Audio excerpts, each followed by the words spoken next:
ஆண்டின் பொதுக்காலம் 10வது வாரம் செவ்வாய்க்கிழமை. நற்செய்தி பகுதி மத்தேயு பிரிவு 5 அருள்வாக்குகள் 13 தொடக்கம் 16 வரை.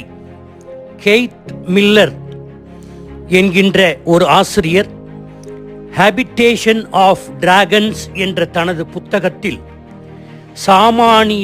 சாதாரண மனிதர்களை புதிய வழியாகிய கிறிஸ்துவின் வழியில் வாழ்வதற்கு நம்முடைய சான்று வாழ்க்கை நம்பிக்கையை ஏற்படுத்தாவிட்டால் கிறிஸ்தவர்களால் உலகில் ஊக்குவிக்கப்படும் நல்ல திட்டங்களும் கிறிஸ்தவர்களின் கல்வி திட்டங்களும் பயனற்றதே என்று கூறுகிறார்.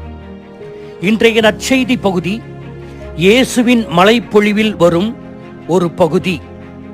தனது சீடர்கள் அனைவரும் உலகிற்கு உப்பாகவும் ஒளியாகவும் இருக்க வேண்டும் என்று அழைப்பு விடுக்கின்றார். இன்றைக்கு நாம் நமது வாழ்வியல் சிந்தனைக்கு உலகிற்கு எப்படி உப்பாக இருப்பது என்பது பற்றி சிந்திப்போம். உலகிற்கு உப்பாக.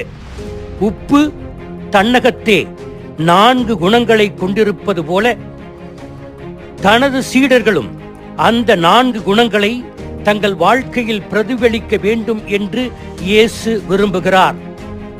முதல் பண்பு சுவை. உப்பிட்டவரை உள்ளளவும் நினை என்பது தமிழ் மொழி. தமிழர்கள் வாழை இலையில் முதலில் உப்பை வைப்பார்கள். எனவே உப்பு உணவின் ஒரு பகுதியாக கருதப்பட்டது. உப்பு உணவுக்கு சுவை கொடுப்பது போல உப்பை போல நமது கிறிஸ்தவ வாழ்வு மற்றவர்களுக்கு சுவையான மகிழ்ச்சியான ஒன்றாக இருக்க வேண்டும்.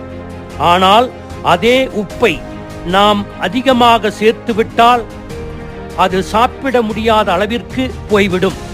அதுபோல நம் கிறிஸ்தவ வாழ்வு அடுத்தவரை முகம் சுழிக்க வைக்க கூடாது. இரண்டாவது பண்பு கெடாமல் பாதுகாக்கும்.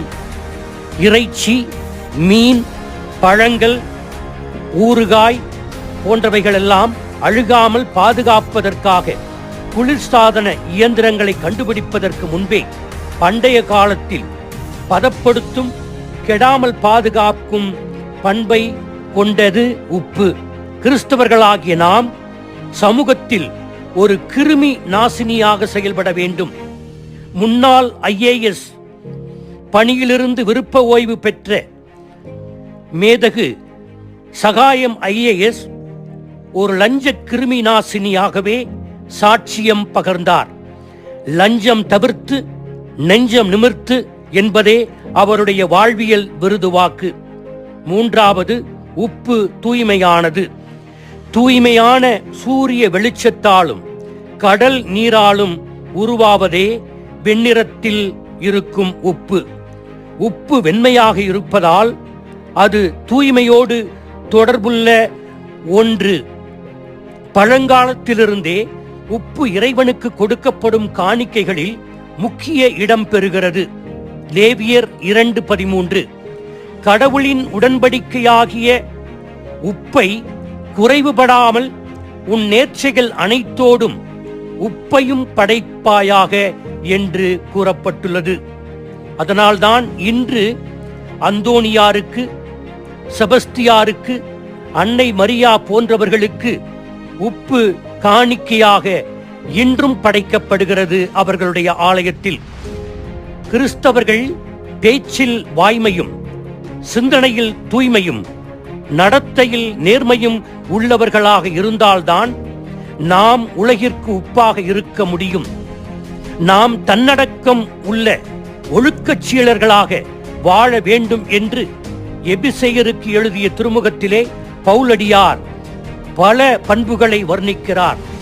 பிரிவு 5:3-12 இறை மக்களுக்குரிய நடத்தையை புனித பவுலடியார் அங்கே பட்டியலிட்டு காட்டுகிறார். அதனை நீங்கள் வீட்டில் வாசியுங்கள். 4 உப்பு எதோடு சேர்த்தாலும் கரைந்துவிடும் தன்மை கொண்டது. உப்பை போல கிறிஸ்தவர்கள் தனித்தன்மை கொண்டவர்களாக இருந்து தடம் பதிக்கின்றவர்கள். ஆனால் தனியாக தங்களை காட்டிக்கொள்ள மாட்டார்கள்.